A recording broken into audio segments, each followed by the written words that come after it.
2. Bom dia a todos. Eu queria convidar o companheiro para se filiar ao sindicato, porque a luta, ela é uma luta conjunta.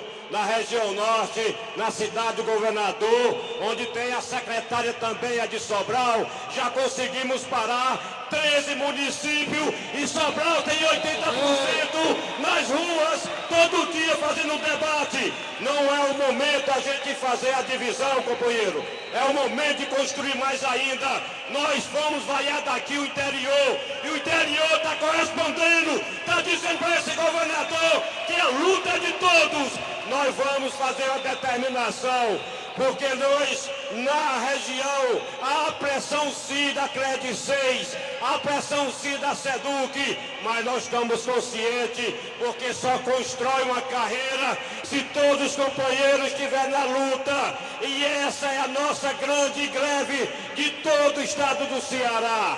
E nós já estamos com a nossa determinação, porque terça-feira o vereador do PSB e a bancada do PSB lá em Sobral definiu com audiência pública. Terça-feira vamos convocar todos para comparecer essa audiência pública lá em Sobral e dizer ao governador Cid Gomes, na sua terra, nós vamos parar só quando tiver 100% atingir os 19 municípios da região.